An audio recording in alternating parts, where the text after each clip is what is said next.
ঢাকার কেরানীগঞ্জের আটি বাজারে শীতের সবজির সরবরাহ বাড়ছে। রাজধানী ও এর আশপাশের এলাকা থেকে খুচরা বিক্রেতারা আসছেন, সেখানে রয়েছেন ক্রেতারাও। বাজার পরিস্থিতি জানবো দর্শক, আমাদের সাথে এই মুহূর্তে সহকর্মী রাকিব হোসেন যুক্ত হচ্ছেন। রাকিব হোসেন আপরো, আপনি তো সেখানে আছেন, একটু জানাবেন যে বেলা বাড়ার সঙ্গে সঙ্গে শাকসবজির সরবরাহ দাম কেমন দেখছেন, এছাড়া ক্রেতাদের প্রতিক্রিয়াও জানাবেন।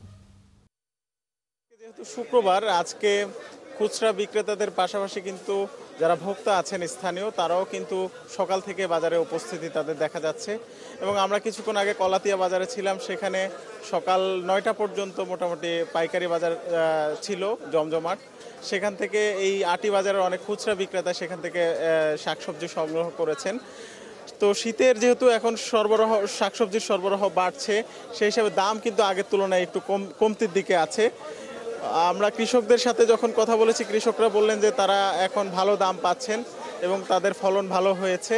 আর এখানে যারা খুচরা বিক্রেতা আছেন, তারা ওখান থেকে যেসব সবজি নিয়ে এসেছেন, আমরা দেখলাম যে কিছু সবজির দাম যেমন মূলা, সেখানে 35 থেকে 40 টাকা কেজি ধরে তারা কিনেছেন, এখানে 45 থেকে 50 টাকার মধ্যে বিক্রি করছেন। এবং আমরা দেখেছি যে ফুলকপি এবং বাঁধাকপি তারা সেখানে কিনেছেন 40 টাকা 45 টাকা, এখানে সেটি 55 টাকা 60 টাকা বিক্রি হচ্ছে। এবং অন্যান্য সবজির ক্ষেত্রে লাউ, মূলা, ঢেঁড়স, বরবটি, শিম, সেসব সবজির ক্ষেত্রেও প্রায় একই প্রবণতা দেখা যাচ্ছে। মোটামুটি একটা সহনীয় পর্যায়ে বলা যায়, পাইকারি বাজার থেকে খুচরা বাজার পর্যন্ত শীতকালীন সবজির দাম। এবং এখানে যে কৃষক এবং ব্যবসায়ীরা আছেন, তাদের সাথে আমরা কথা বলে বুঝতে পেরেছি হয়তো 1 সপ্তাহ 10 দিনের মধ্যে শীতের যে সবজি সেটির সরবরাহ আরও বাড়বে এবং সেক্ষেত্রে দাম আরও খানিকটা কমে আসবে। এবং ভোক্তারা এখনও বলছেন যে দাম যেহেতু এখনও একেবারে নাগালের মধ্যে আসেনি, এখনও 50-60 টাকার মধ্যে দাম, সেই হিসেবে শীতকালীন শাকসবজির দাম এখনও কিছুটা বেশি তাদের কাছে মনে হচ্ছে। তবে যেহেতু সামনের দিনে কমার সম্ভাবনা আছে, তারা একটা আশার মধ্যে আছেন। আর আমরা যদি পেঁয়াজের দাম বলতে যাই, পেঁয়াজের দাম আসলে কয়েকদিন ধরে বাড়তির দিকে আছে।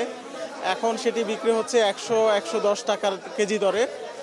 আর যেহেতু আমদানির কথা সরকার আলোচনা করছেন, সেহেতু দাম এই জায়গায় কয়েকদিন ধরে স্থিতিশীল বলা যায়।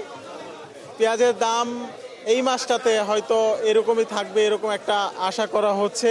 যদি আমদানি হয় তাহলে দাম আরও খানিকটা কমবে, আর আমদানি না হলে দাম বাড়ার একটা আশঙ্কা রয়েছে। সব মিলিয়ে বলা যাচ্ছে শীতের সবজির সরবরাহ যেমন বাড়ছে, দামও খানিকটা কমে আসছে সব ধরনের সবজিতে।